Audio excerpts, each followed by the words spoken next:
Hello, hello. My name is Tolokwe Bitola and I'm happy to be here again. Today is Wednesday, the 12th of January 2022. And I want to say Happy New Year. I know I've wished you a Happy New Year before, but I am verbally saying that to you again. Happy New Year. May it be a year of prosperity, a year of success, breakthrough, realization, and many other great things for each and every one of us. Yeah, thank you for being with me through 2021, and I want to say let's do more of that this 2022. Thank you again. Today I want to share 5 self habits we can use to have a better 2022. Yeah, I mean 5 self-care habits that can help us through 2022. And the first one is going to be, let's be intentional about our breaks. Yeah, I understand that we have a lot of things we want to achieve. We have a lot of dreams we want to make happen. But our health is very important as well. So let's be intentional about our breaks. Let's find time to relax our minds. Let's find time to relax our brains. Let's find time to relax our body. Yeah. Just think about this, that if after achieving all these things we want to achieve and the following day we break down, how do we explain that? What do we tell ourselves? Like after achieving all those things, we're not in good health or in sound mind to enjoy these things. So let's be intentional about our breaks. And a way we can do this is we can make it a daily break. We can make it weekly, we can make it quarterly, we can make it monthly. If it's going to be daily, it could be 10 minutes in a day. That's not too much. Let's not think about what we would have achieved if we were out there in that 10 minutes. Those things can wait. What should be our priority should be our good health, our sound mind, and our balanced health. So those things can wait. We can make it a weekly break. What day of the week do we want to set our break to? What day of the week do we want to really relax? It could not be the whole day. It may not be the whole day. It could be half of the day. But the most important thing is that we have a day set aside to rest, to relax ourselves, to refresh, to get refreshed. And it could be monthly. What day of the month could it be? Would it be the end of the month? Would it be the beginning of the month that we want to relax and get things in order for ourselves again before we go into the hustling and bustling? Yeah, so let's be intentional about our break. If we want to make it quarterly, it could be 3 days in every quarter or 1 week every quarter, especially as business owners when we're always out on the road doing this and doing that. And unless someone intentionally says you have to sit down and rest, or unless rest is prescribed to us, that is when we think of resting. So let's be intentional, please, because if by December 2022 we have all these dreams, these beautiful dreams achieved, we have the results we want to achieve, and we are not in good health, what does it profit us? So please, let's be intentional about our break. The number 2 thing is let's set achievable expectations for each day. Yes, this means that when we understand that there are only 12 things we can do in a day, then we should set within those 12 things. Let's not set 15 minutes because 15 things. Let's not list 15 things on our list because we want to be that Superman or because we want to be that Superwoman. Just imagine after setting 15 items, 15 activities for the day, and we're only able to achieve 8 of these things. How do we feel?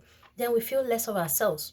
We feel we are not good enough. We feel it could even affect our self-confidence, and we start thinking that how can I have 8 out of 15 things?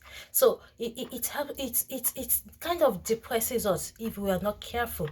So let's always set achievable expectations for each day.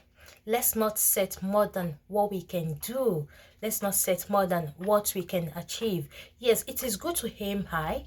It is good to challenge oneself, but it is not good to set things that you know you are not capable of achieving.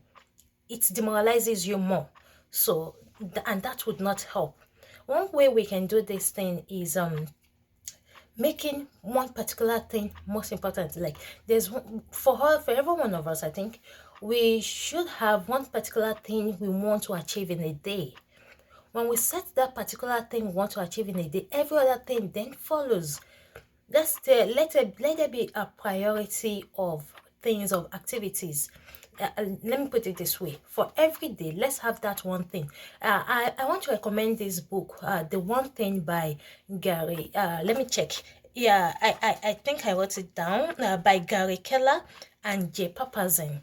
Yes, I had the privilege of going through that book some weeks ago.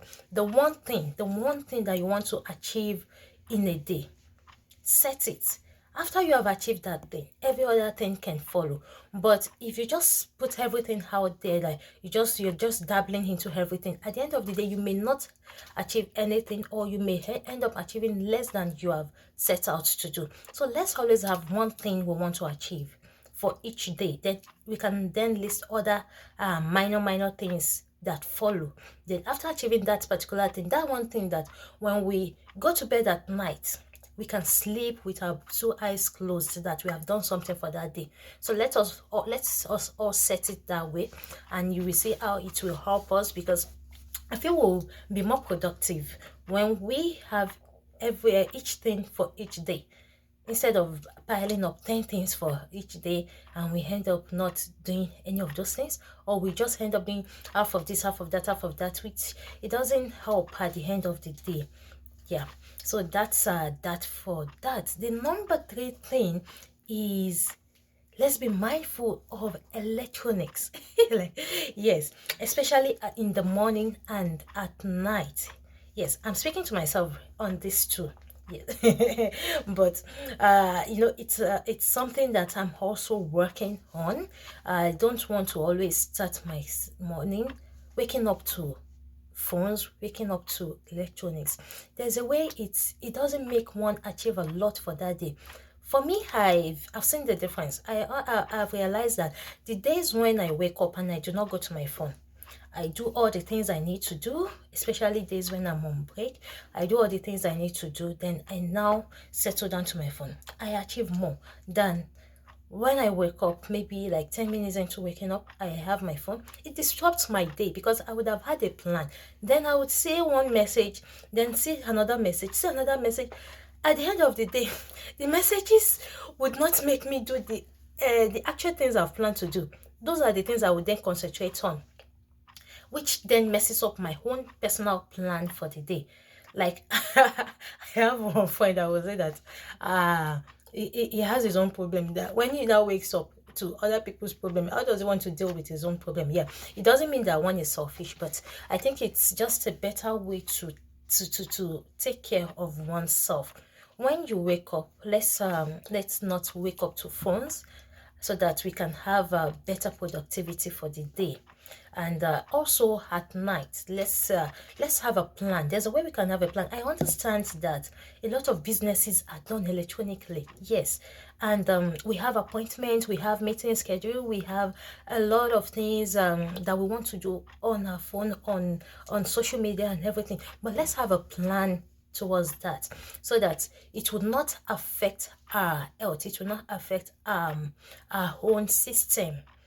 Let's make sure that, okay, at this particular time of the day, I'm done with everything I have to do. Like my coach would say that when she's going to bed, she drops her phone downstairs. No, any emergency can wait.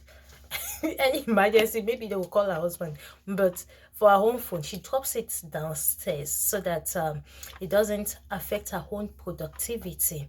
It's not being selfish, it is just being being taking care of oneself. Let me put it that way. It's taking care of your own mental health, taking care of your own emotional health, your physical health, and so that you too will be balanced. That's the number 4 point that I want to talk about here is asking for help. This is very vital. We see some people see asking for help as inferiority, or they see it as being less of oneself, or they see it as not being good enough. No, I do not see asking for help as any of those things. For me, I see asking for help as a value. It's a value that everyone should try to have, because when you ask for help, it makes you more productive. It makes you have better results. It makes you more creative. I remember a day I wanted to do something about a link. I was on this thing for about 2 hours trying to figure out how to do it. I'll leave it. I'll go do other things. I'll come back to it. But you know, when you want to do something and you've not achieved that thing, there's a way you are not settled. It begins to affect your body. Even what the other things you are doing, you are not able to concentrate fully on it because you feel that there's something I'm doing that I've not achieved, that I've not accomplished. So you are not really yourself. So I was just so restless that day. And then something, the thought came to me, why don't you ask in this group? And lo and behold, I asked. And I think, you know, sometimes when you want to ask something, you can feel shy or something. Yeah, but say, there's no crime in asking. As the worst is, nobody knows it. You move on. Yeah, that's what happens. But in this case, I was even, I was lucky. Someone just answered me almost immediately. Between 10 minutes, I got everything resolved. What I have been on for about 2 hours, I got it resolved within 10 minutes.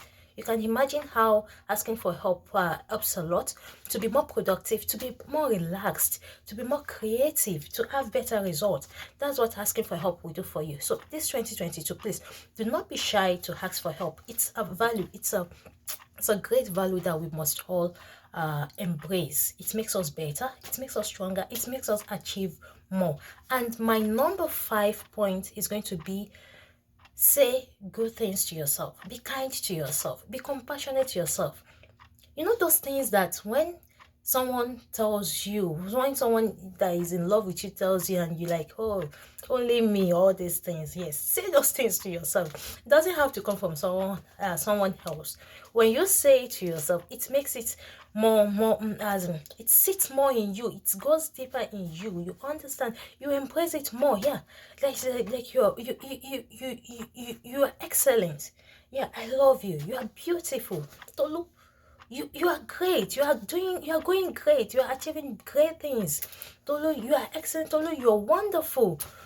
You know, say those things to yourself. I'm sorry, I don't want to say the ones I say to myself publicly, but you know that thing that you say to yourself, and it's make you really inspired. It motivates you. It makes you feel loved and needed. It makes you feel that yes, you are accepted. Yes, so say those things to yourself, and you see how the year will go well for you. Yes, because there's so much good in self-love. There's so much goodness in positive affirmations. Saying positive things about yourself is the best way to take care of yourself. So be intentional about the things you say to yourself. Be kind and compassionate to yourself this year 2022. I want to say thank you for listening to me and watching me once again. I do not take this for granted. And I want to invite you to my webinar coming up on the 17th of January 2022. It's a Monday, and for Nigeria time, it is 6 p.m. If you are in the UK, it is 5 p.m. If you are using the Central Time, it is 11 a.m. I will be looking forward to meet you that day. I'm looking forward to having a nice time with you. Let's come, let's talk, let's deliberate on self-care, how to practice self-care, how to be intentional about self-care. These things, we know them, but how do we put them into practice? How do we do them in our daily lives? So let's come and have a good time all together. It's happening on Monday, 17th of January 2022, and we'll be glad to see you there. Thank you once again. My name remains Tolulokpe Ibitola, and for those for everyone, have a great week again. Bye.